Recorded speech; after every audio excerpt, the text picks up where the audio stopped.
आज बात हो रही है गंगा नदी तंत्र की। नदी तंत्रों पर होगा सिंधु नदी तंत्र और ब्रह्मपुत्र नदी तंत्र। बिल्कुल, ये केवल एक नदी के बहने की कहानी नहीं है। सही कहा। यह भारत की सबसे लंबी और महत्वपूर्ण नदी प्रणाली की एक संपूर्ण वैज्ञानिक और भौगोलिक पड़ताल है। और ये एक ऐसा विषय है जिसके बिना इस भूभाग का इतिहास या भूगोल समझना लगभग असंभव सा है। एकदम सही। और इस चर्चा को गहराई देने के लिए जो स्रोत आज टेबल पर हैं, वे वाकई बहुत शानदार है। हाँ, एक तरफ हमारे पास 3D भौगोलिक मानचित्रों वाला एक बहुत ही विस्तृत दस्तावेज है जो हर एक मोड़ और संगम को स्पष्ट रूप से दिखाता है। और दूसरी तरफ इस पूरी नदी प्रणाली पर एक विशेषज्ञ के लेक्चर का पूरा ट्रांसक्रिप्ट भी मौजूद है। इन स्रोतों से जो जानकारी निकलकर सामने आती है वो केवल तथ्यों की एक सूची नहीं है, बल्कि यह समझने का एक नजरिया है कि प्रकृति कितने जटिल और बेहतरीन तरीके से काम करती है। चलिए इसे विस्तार से समझते हैं और शुरुआत करते हैं एक बहुत ही आम धारणा को तोड़ने से। हाँ, ये जरूरी है। बचपन से ही किताबों में पढ़ा जाता है या आम बोलचाल में सुना जाता है कि गंगा नदी सीधे गंगोत्री या गोमुख ग्लेशियर से निकलती है। ज्यादातर लोग यही मानते हैं।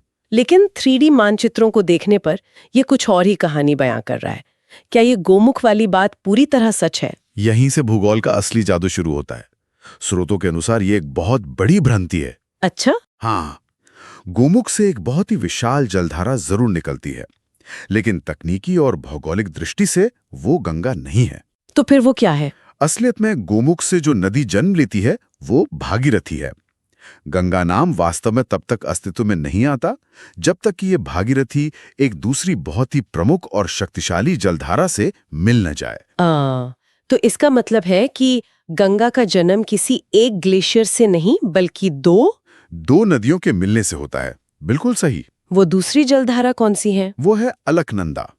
देवप्रयाग नाम का वो पवित्र स्थान है जहां अलकनंदा और भागीरथी का ऐतिहासिक संगम होता है। देवप्रयाग? हाँ, और इन दोनों नदियों के मिलने के बाद जो एक नई विशाल और अधिक शांत धारा आगे बढ़ती है उसे आधिकारिक तौर पर गंगा का नाम दिया जाता है। वैसे जिस अलकनंदा नदी का जिक्र यहाँ हो रहा है उसका अपना एक बहुत ही समृद्ध इतिहास है ना? बिल्कुल। प्रसिद्ध बद्रीनाथ मंदिर इसी अलकनंदा नदी के तट पर स्थित है। यह तो बहुत ही दिलचस्प है। मानचित्रों को देखकर एक बात और समझ में आती है कि देवप्रयाग तक पहुंचने से पहले ही अलकनंदा नदी काफी विशाल हो चुकी होती है। वो रास्ते में कई नदियों का जल समेट कर लाती है। हाँ, ऐसा लगता है कि पहाड़ों से नीचे उतरते समय वो अकेली नहीं आती, उसमें रास्ते में कई और छोटी बड़ी नदियां आके मिल रही हैं। स्रोत बताते हैं कि इन संगम स्थलों को पंच प्रयाग कहा जाता है। सही कहा आपने। लेकिन इतनी सारी नदियों और उनके संगम को याद रखना तो बहुत ही मुश्किल काम लगता है। भूगोल के छात्रों या किसी भी जिज्ञासु व्यक्ति के लिए यह हमेशा से एक चुनौती रही है। लेकिन यहाँ सबसे आकर्षक बात यह है कि प्राचीन काल में हमारे पूर्वजों ने इन जटिल भौगोलिक स्थानों और नदियों के संगम को याद रखने के लिए पौराणिक कथाओं का कितने अद्भुत तरीके से इस्तेमाल किया है। मतलब उन्होंने कहानियों के जरिए भूगोल समझाया। बिल्कुल, ये जटिल डेटा को याद रखने का एक बेहतरीन उदाहरण है। अगर उन 5 प्रयागों को देखा जाए तो हर एक के पीछे एक कहानी जुड़ी है जो सीधे तौर पर उस नदी के उद्गम या उसके स्वभाव को दर्शाती है। ये तो जानकारी को डिकोड करने का एक बहुत ही शानदार तरीका है। तो चलिए उन 5 प्रयागों को उसी कहानी के नजरिए से देखते हैं। जरूर। स्रोत बताते हैं कि इस क्रम में सबसे पहले विष्णु प्रयाग आता है। ये कैसे काम करता है? पौराणिक कथाओं के अनुसार इस पवित्र जल का उद्गम भगवान विष्णु के चरणों से माना जाता है। तो कहानी ये बनी कि उनके चरणों की धूल से जो नदी निकली उसे धौली गंगा कहा गया। धौली गंगा? हाँ, और अब जब ये धौली गंगा अलकनंदा नदी से आकर मिलती है तो उस पहले संगम को विष्णु प्रयाग का नाम दिया गया। यानी चरणों की धूल से धौली गंगा और संगम हुआ विष्णु प्रयाग। ये तो आसानी से दिमाग में बैठ गया, है ना? इसके बाद नक्शे में दूसरा संगम नंद प्रयाग दिखता है। नाम से ही लगता है कि यहाँ नदी का नाम गेस करना आसान होना चाहिए। क्या ये नंदाकिनी नदी है? एकदम सटीक अंदाजा। ये याद रखना सबसे आसान है क्योंकि यहाँ नाम ही नदी का स्पष्ट संकेत दे देता है। नंदाकिनी और अलकनंदा? हाँ, अलकनंदा के साथ जब नंदाकिनी नदी आकर मिलती है तो वो स्थान नंद प्रयाग कहलाता है। समझ गए। इसके बाद जब अलकनंदा थोड़ा और नीचे की ओर बहती है तो तीसरा संगम आता है कर्ण प्रयाग। यहाँ अलकनंदा के साथ पिंडर नदी का मिलन होता है। ठीक है, तो विष्णु, नंद और कर्ण प्रयाग हो गए। लेकिन स्रोत बताते हैं कि जो सबसे दिलचस्प और याद रखने लायक कहानी है वो चौथे प्रयाग की है। रुद्रप्रयाग की। हाँ, रुद्रप्रयाग। नक्शे में यहाँ जो नदी अलकनंदा से मिल रही है वो केदारनाथ की तरफ से आ रही है। इसका नाम और कहानी क्या है? पौराणिक कथाओं में एक बहुत ही प्रसिद्ध प्रसंग है कि जब ये दैवीय जलधारा धरती पर आ रही थी तो उसका वेग, उसकी गति इतनी भयंकर थी कि वो सब कुछ नष्ट कर सकती थी। फिर क्या हुआ? तब भगवान शिव, जिन्हें रुद्र भी कहा जाता है, उन्होंने अपनी जटाओं में उस जलधारा को रोककर उसकी गति को मंद यानी धीमा कर दिया था। याद रखा जा सकता है, मंदाकिनी नदी केदारनाथ से निकलती है और जहाँ ये अलकनंदा से मिलती है उसे भगवान शिव के उग्र रूप के नाम पर रुद्रप्रयाग कहा जाता है। गति को मंद करने वाली मंदाकिनी और शिव के नाम पर रुद्रप्रयाग, ये सच में भारी भरकम भौगोलिक डेटा को कहानियों में पिरोकर याद रखने का एक मास्टर क्लास है। हाँ, और अंततः जैसा कि हमने चर्चा की शुरुआत में ही बात की थी, पांचवा और आखिरी संगम है देवप्रयाग, जहाँ अलकनंदा और भागीरथी मिलकर आखिरकार गंगा का निर्माण करती हैं। सही कहा। अब ये नई बनी गंगा नदी जो पूरी तरह से आकार ले चुकी है, पहाड़ों के घुमावदार और संकरे रास्तों से होती हुई आगे बढ़ती है। इन पहाड़ों के बीच इसकी गति बहुत तेज होती है। लेकिन मानचित्र दिखाता है कि यह हमेशा पहाड़ों में नहीं रहती। एक बहुत ही महत्वपूर्ण पड़ाव आता है, हरिद्वार। हाँ, हरिद्वार से दृश्य एकदम बदल जाता है। ये वो जगह है जहाँ गंगा नदी पहली बार पहाड़ों को छोड़कर मैदानी क्षेत्र में प्रवेश करती है। ये एक बहुत बड़ा भौगोलिक बदलाव है। पहाड़ों से निकलने के बाद मैदानी इलाकों में इसकी यात्रा कितनी लंबी होती है? हरिद्वार से मैदानों में प्रवेश करने के बाद ये एक विशाल और शांत रूप ले लेती है। यहाँ से शुरू होकर समुद्र तक इसकी कुल लंबाई 2525 किलोमीटर है। 2525 किलोमीटर, ये तो कोई छोटी मोटी दूरी नहीं है। बिल्कुल नहीं। इस लंबी यात्रा के दौरान ये 5 अलग-अलग राज्यों से होकर गुजरती है। वे 5 राज्य कौन से हैं? देखिए, उत्तराखंड से इसका उद्गम होता है, फिर ये उत्तर प्रदेश के विशाल मैदानी इलाकों में प्रवेश करती है, जहां इसका सबसे लंबा सफर तय होता है। उत्तर प्रदेश। इसके बाद ये बिहार को पार करती है, फिर ये झारखंड के एक बहुत छोटे से हिस्से, मुख्य रूप से इसके ऊपरी जिले साहिबगंज को छूती है और अंत में पश्चिम बंगाल में प्रवेश कर जाती है। जरा सोचिए, एक अकेली नदी प्रणाली देश के इतने बड़े भूभाग और करोड़ों लोगों की प्यास बुझा रही है। ये पैमाना सच में हैरान करने वाला है। लेकिन एक चीज जो हमेशा से लोगों के लिए कौतूहल का विषय रही है और जिसका जिक्र इन स्रोतों में बहुत गहराई से किया गया है, वो है गंगा जल का वो खास गुण। हाँ, मैं समझ रहा हूँ आप किस तरफ इशारा कर रही हैं। अक्सर देखा जाता है कि लोग इसे सालों तक बोतलों में भरकर घरों में रखते हैं और पानी कभी खराब नहीं होता, उसमें कीड़े नहीं पड़ते। इसके पीछे का विज्ञान क्या कहता है? ये शायद इस पूरे नदी तंत्र का सबसे विस्मयकारी वैज्ञानिक पहलू है। गंगा के पानी के कभी खराब न होने और खुद को लगातार साफ रखने के पीछे कोई जादू या रहस्य नहीं है। तो क्या है? जिसे हम सेल्फ प्यूरिफाइंग प्रकृति कहते हैं, उसके पीछे असल में एक वायरस है। एक वायरस? पानी को साफ रखने के लिए वायरस कैसे जिम्मेदार हो सकता है? सुनने में अजीब लगता है, लेकिन यही विज्ञान है। इस खास वायरस का नाम है बैक्टीरियोफेज। बैक्टीरियोफेज? हाँ, ये एक ऐसा माइक्रोस्कोपिक वायरस है जो इंसानों को नहीं बल्कि हानिकारक बैक्टीरिया को अपना शिकार बनाता है। पानी में सड़न पैदा करने वाले, बदबू फैलाने वाले या बीमार करने वाले जो भी बैक्टीरिया पनपते हैं, ये बैक्टीरियोफेज उन्हें खाकर खत्म कर देता है। तो इसका मतलब है कि पानी के अंदर ही एक तरह का माइक्रोस्कोपिक युद्ध चल रहा है जो लगातार पानी को साफ बनाए रखता है। बिल्कुल ऐसा ही है। ये प्रकृति का अपना इनबिल्ट वाटर फिल्ट्रेशन सिस्टम है जो बिना किसी मशीन के पानी को हमेशा ताज़ा और शुद्ध बनाए रखता है। क्या अद्भुत वैज्ञानिक व्यवस्था है। शायद इसी पवित्रता, इसके इतने बड़े भौगोलिक विस्तार और इसके गहरे सांस्कृतिक महत्व को देखते हुए ही साल 2008 में भारत सरकार ने इसे आधिकारिक रूप से राष्ट्रीय नदी घोषित किया था। हाँ, और बात सिर्फ नदी की नहीं है। और क्या है? स्रोतों में यह भी दर्ज है कि इस नदी में पाई जाने वाली विशेष गंगा डॉल्फिन को भारत का राष्ट्रीय जलीय जीव होने का गौरव प्राप्त है। अच्छा, गंगा डॉल्फिन? जी, एक नदी तंत्र का स्वस्थ होना इस बात का सबसे बड़ा प्रमाण होता है कि उसमें डॉल्फिन जैसी बेहद संवेदनशील प्रजातियां जीवित रह सकें और पनप सकें। यह उस पानी की गुणवत्ता का एक प्राकृतिक इंडिकेटर है। यहाँ से ये विषय और भी ज्यादा दिलचस्प हो जाता है। क्योंकि जब गंगा मैदानी इलाकों में लंबी दूरी तय करती है तो वो अकेली नहीं बहती। सही कहा, उसमें कई और नदियां मिलती हैं। मानचित्र पर साफ दिखता है कि आसपास से कई नई जलधाराएं आकर इसमें मिल रही हैं, जिन्हें सहायक नदियां कहते हैं। नक्शे में एक नदी दिख रही है जो उत्तराखंड से निकलकर सीधे उत्तर प्रदेश के कन्नौज में गंगा से आ मिलती है। वो रामगंगा नदी है। ये गंगा की पहली प्रमुख सहायक नदी मानी जाती है जो मैदानी यात्रा के दौरान इसमें अपना जल मिलाती है। लेकिन इन मानचित्रों में एक बहुत ही अनोखी सहायक नदी का जिक्र है जो बाकी सबसे अलग दिखती है, गोमती नदी। गोमती का भूगोल थोड़ा अलग है। अभी तक जितने भी नदियों की बात हुई वे सब किसी न किसी ऊंचे पहाड़ या बर्फीले हिमनद से निकल रही थीं। लेकिन गोमती का उद्गम स्थल किसी पहाड़ पर नहीं दिख रहा। ये भूगोल को समझने वालों के लिए एक बहुत ही महत्वपूर्ण अपवाद है।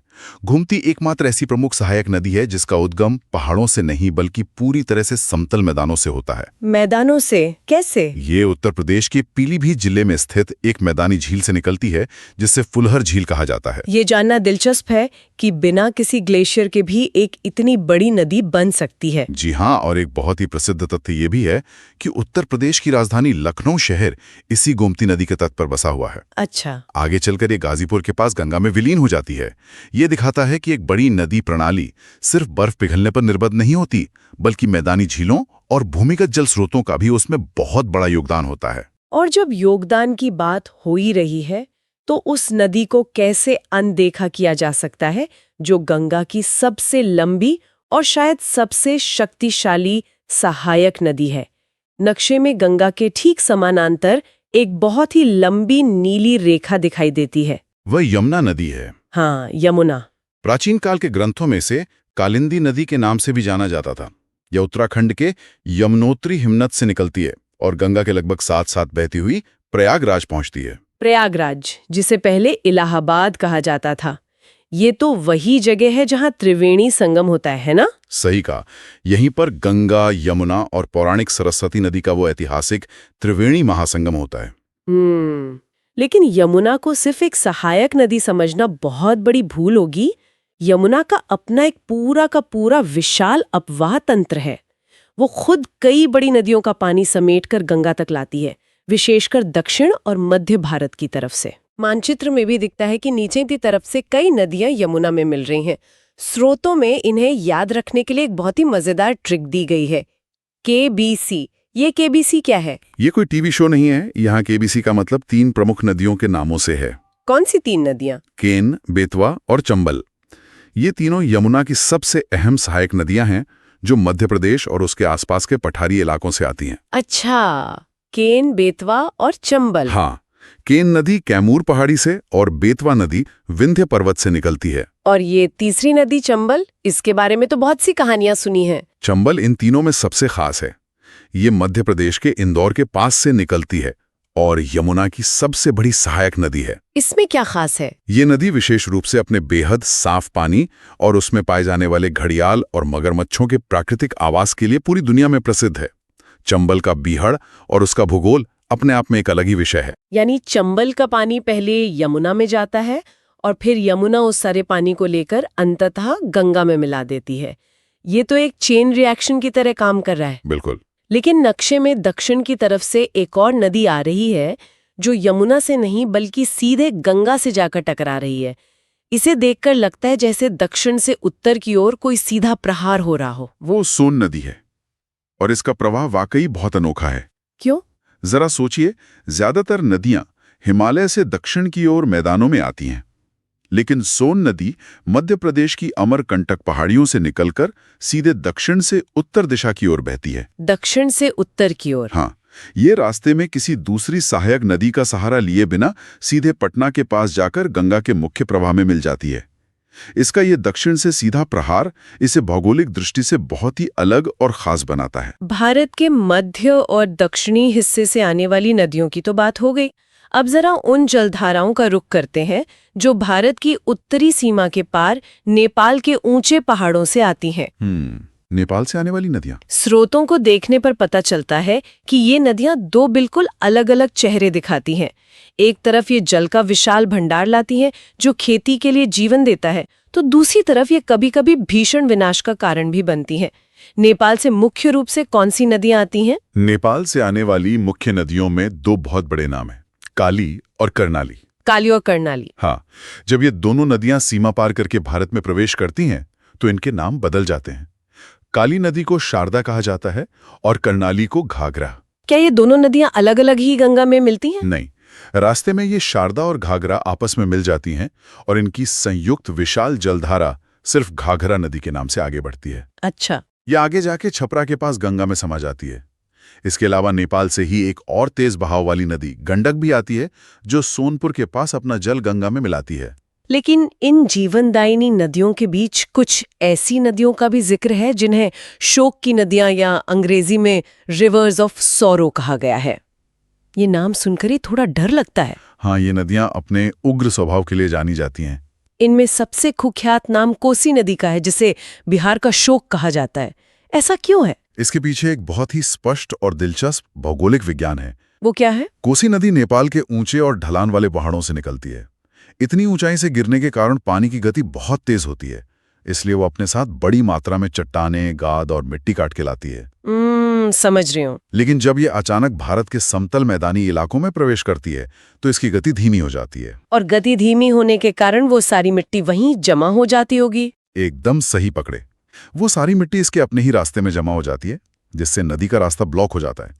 तो फिर पानी कहाँ जाता है? अब पानी को तो आगे बढ़ना है, इसलिए वो अपना पुराना रास्ता छोड़कर अचानक किसी नए रास्ते से बहने लगती है। ओहो।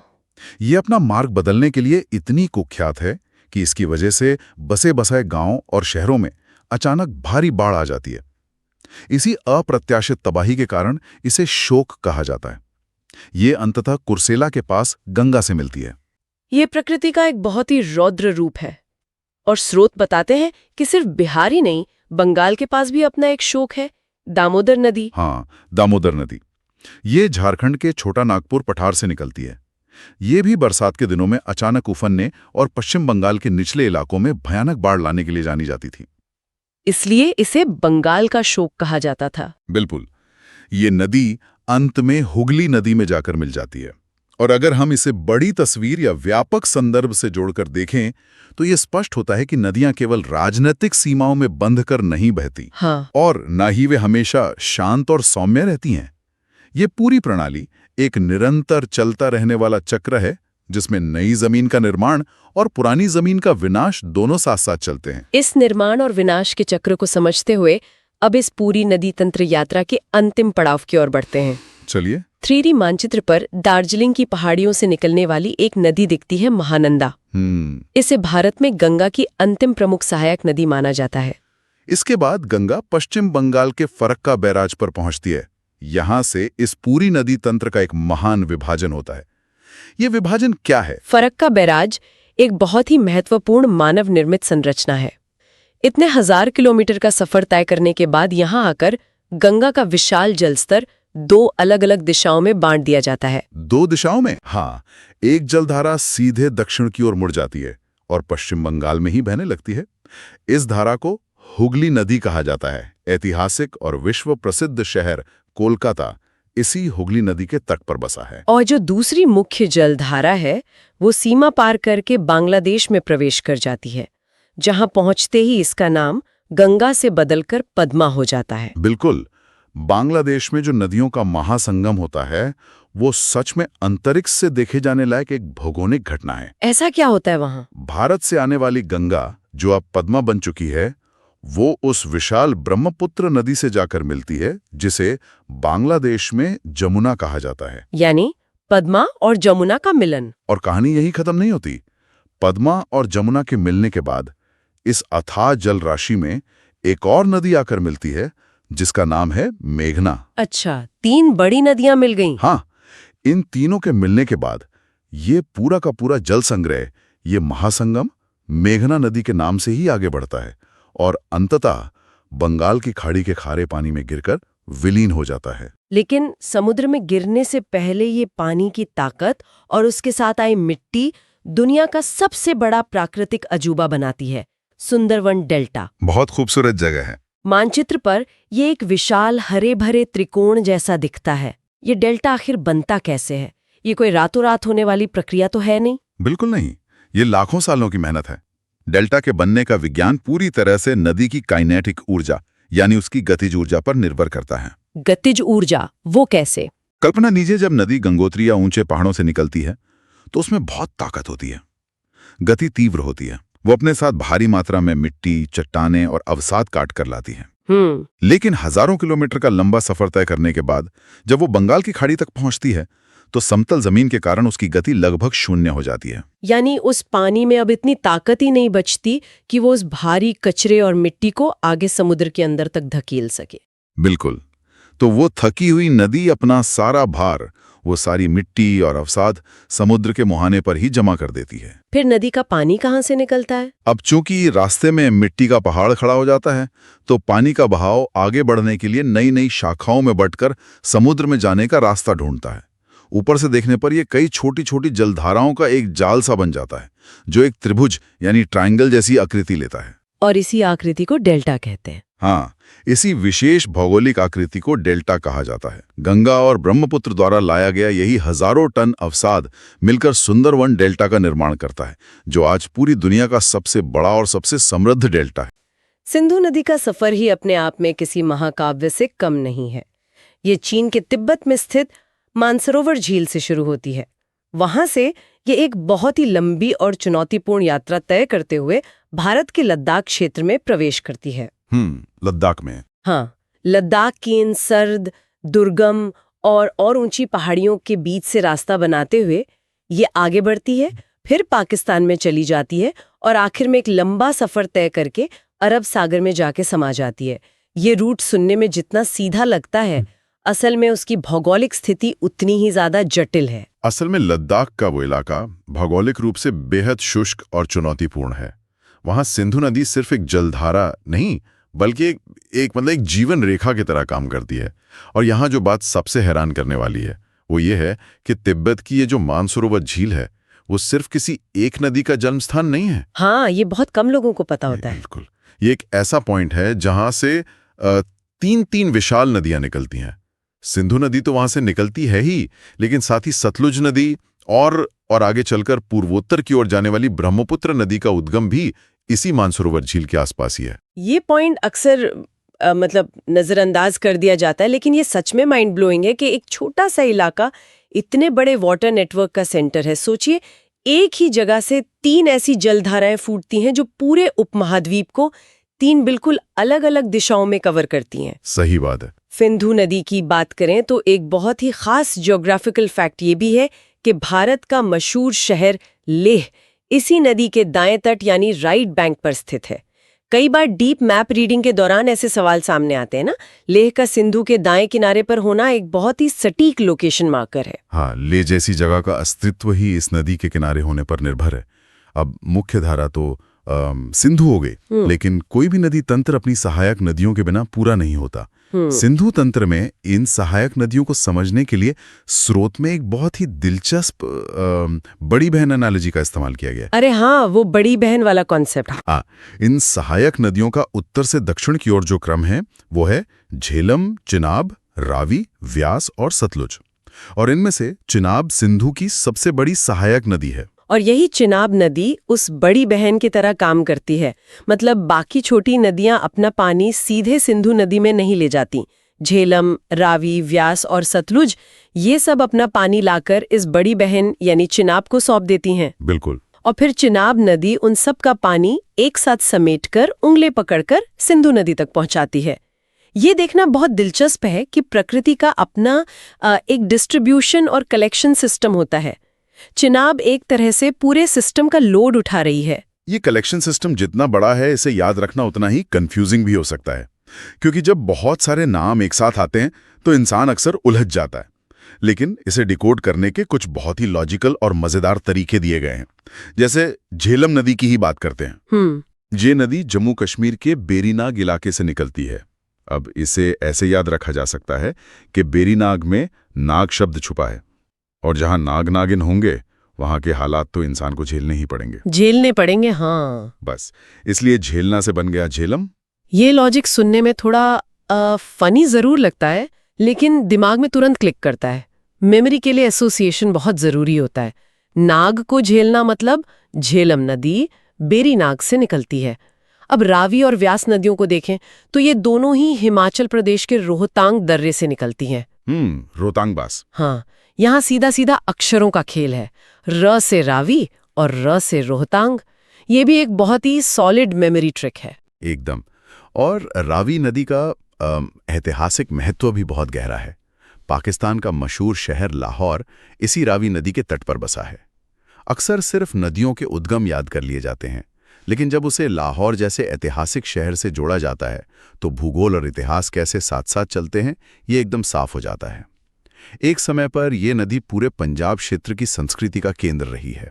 बिल्कुल। इसी तरह चिनाब नदी जो हिमाचल प्रदेश के बारालाचा दर्रे से निकलती है, उससे लेकर भी एक बहुत दिलचस्प तथ्य है। हिमाचल में इसे चंद्रभागा भी कहा जाता है। चंद्रभागा, हाँ, क्योंकि ये चंद्रा और भागा नाम की दो नदियों के मिलने से बनती है। यहां भी वही अक्षरों वाली ट्रिक काम आती है, च से चिनाब और च से चंद्रभागा। इस तरह की ट्रिक्स फैक्ट्स को रटने की जगह उन्हें समझने में बहुत मदद करती हैं। और अब बात करते हैं सतलुज नदी की। जैसा हमने पहले जिक्र किया कि ये भारत के बाहर मानसरोवर झील के पास से निकलती है। उस सटीक जगह का नाम है राक्षस ताल। राक्षस ताल, हाँ। ये नदी इसलिए भी बहुत अहम है क्योंकि भारत का बहुचर्चित भाखड़ा बांध इसी सतलुज नदी पर बना है। इतने बड़े डैम का निर्माण इसी नदी की भौगोलिक स्थिति, इसके ऊंचे पहाड़ों से गिरने और पानी के तेज बहाव के कारण ही संभव हो पाया है। भाखड़ा बांध का जिक्र आते ही इस नदी की अहमियत सच में समझ में आ जाती है। एक और फैक्ट जो काफी इंटरेस्टिंग है वो ये कि इन पांचों नदियों में सिर्फ व्यास ही इकलौती ऐसी नदी है जिसका पूरा का पूरा बहाव सिर्फ भारत के अंदर ही है। ये भारत में ही शुरू होती है और भारत में ही सतलुज नदी में जाकर मिल जाती है। बाकी सभी नदियां कहीं ना कहीं अंतर्राष्ट्रीय सीमाएं पार करती हैं। ये एक बहुत ही महत्वपूर्ण ऑब्जर्वेशन है। और जब व्यास नदी और सतलुज नदी का संगम पंजाब के हरीके क्षेत्र में होता है तो वहां से भारत की सबसे बड़ी नहर इंदिरा गांधी नहर निकलती है। ये कोई साधारण बात नहीं है। बिल्कुल नहीं। दो प्राकृतिक नदियों के संगम को एक विशाल मैनमेड नहर में तब्दील करना, जो राजस्थान के रेगिस्तानी इलाकों तक पानी पहुंचाती है, ये इंजीनियरिंग और भूगोल का बेहतरीन तालमेल है। इसी नहर की वजह से कई ऐसे इलाके हरे भरे हो पाए जहां कभी पानी की एक बूंद नहीं मिलती थी। यहाँ बात सच में बहुत दिलचस्प हो जाती है, क्योंकि नदियां तो प्राकृतिक हैं। उन्हें किसी इंसान द्वारा खींची गई सरहदों का कोई अंदाजा नहीं होता। वे पहाड़ों से उतरती हैं और अपने ढलान के हिसाब से बहती चली जाती हैं। लेकिन जब वही पानी दो अलग अलग देशों की सीमाओं को पार करता है तो वहां इंसानी नियम, कानून और समझौते जरूरी हो जाते हैं।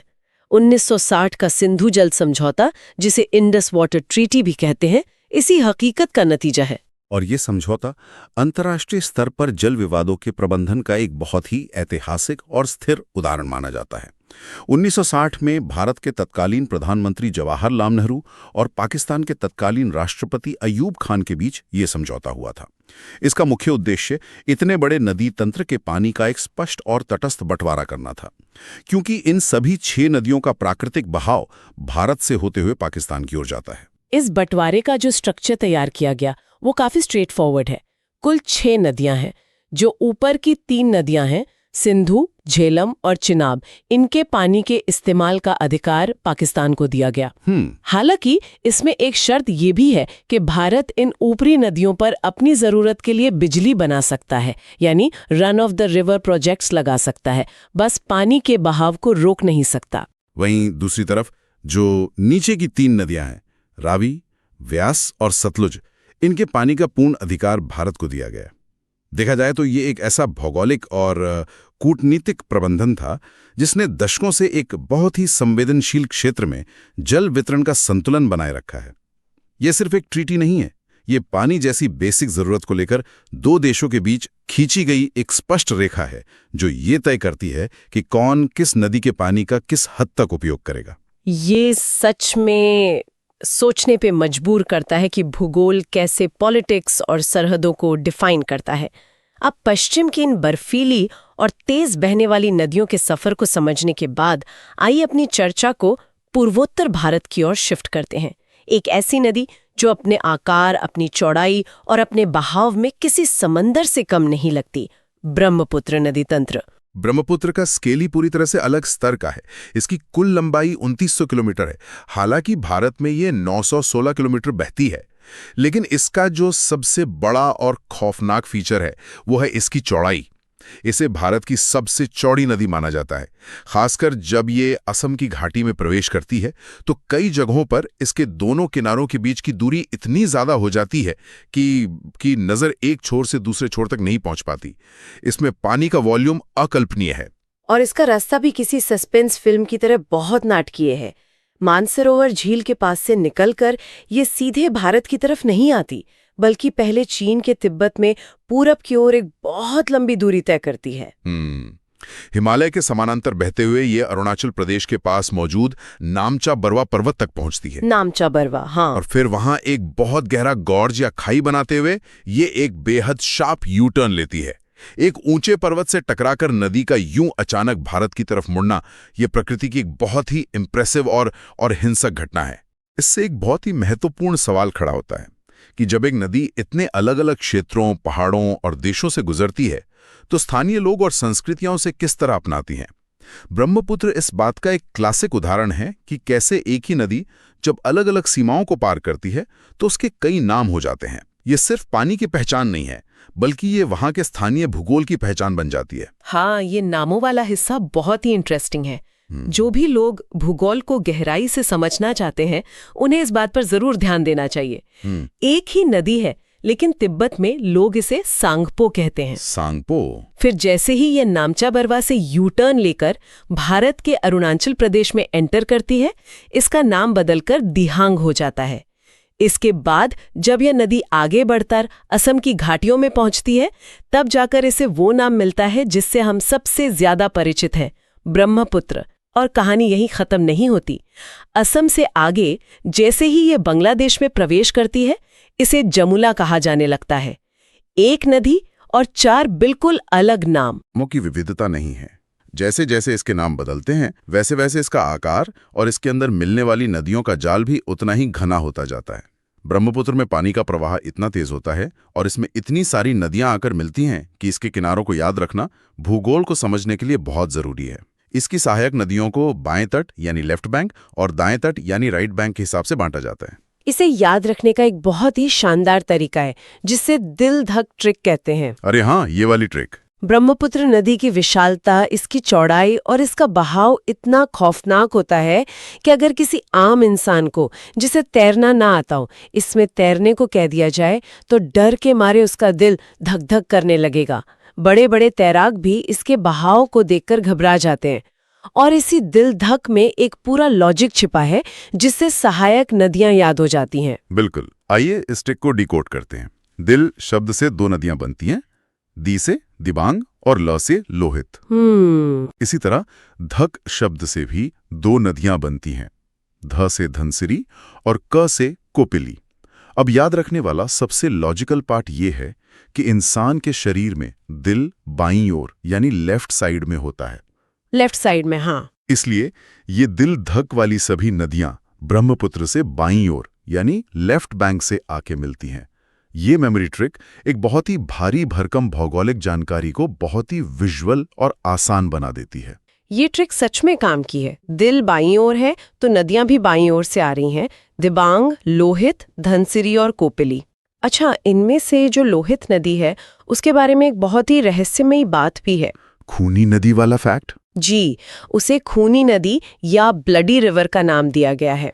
अक्सर परीक्षाओं में ये सीधा सवाल पूछा जाता है कि किस नदी को खूनी नदी कहा जाता है, तो उसका जवाब लोहित नदी है।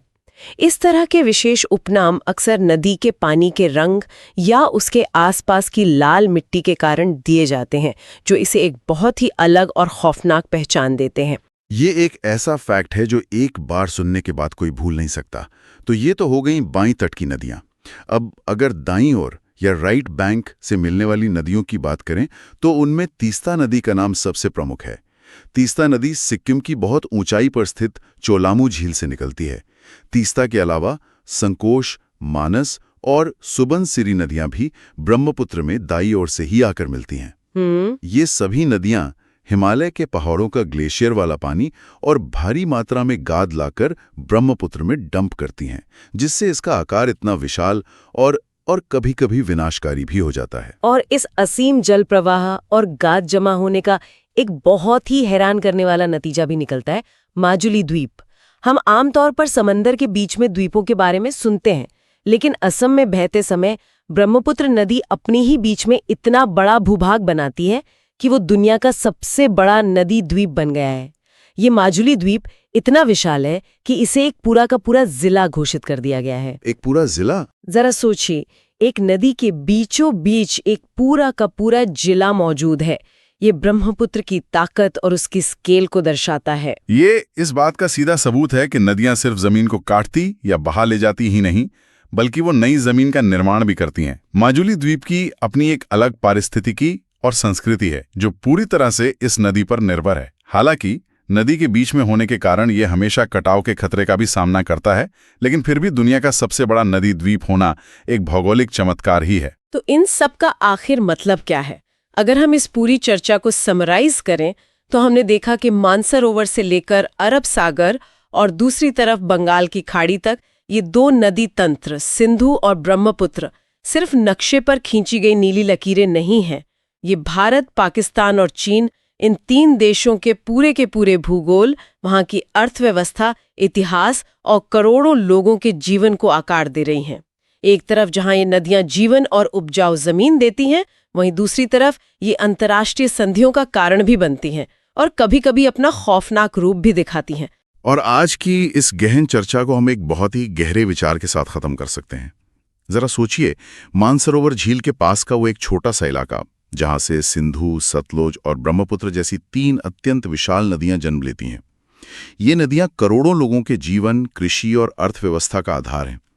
भविष्य में अगर उस एक छोटे से तिब्बती क्षेत्र की जलवायु में, वहां के ग्लेशियरों में या पारिस्थितिकी में कोई भी बड़ा बदलाव आता है, तो क्या वो पूरे भारतीय उपमहाद्वीप के भूगोल और कूटनीति का नक्शा हमेशा के लिए नहीं बदल देगा? ये सच में एक ऐसा सवाल है जो प्रकृति की ताकत और हमारी अपनी निर्भरता के बारे में गहराई से सोचने पर मजबूर करता है। एक छोटे से क्षेत्र का मौसम पूरे उपमहाद्वीप की किस्मत तय कर सकता है। आज की इस गहन चर्चा में हमारे साथ ये सफर तय करने के लिए बहुत बहुत धन्यवाद। हमें उम्मीद है कि अब जब भी भारत का नक्शा देखा जाएगा तो सिंधु और ब्रह्मपुत्र की ये लहरें, उनके यू टर्न और उनकी सहायक नदियां एक बिल्कुल नई कहानी सुनाएंगी। खुद भी इन भौगोलिक रहस्यों को एक्सप्लोर करें और इन चमत्कारों को और गहराई से जानने का प्रयास करें। तब तक के लिए सीखते रहिए। वीडियो पसंद आए तो सब्सक्राइब जरूर करें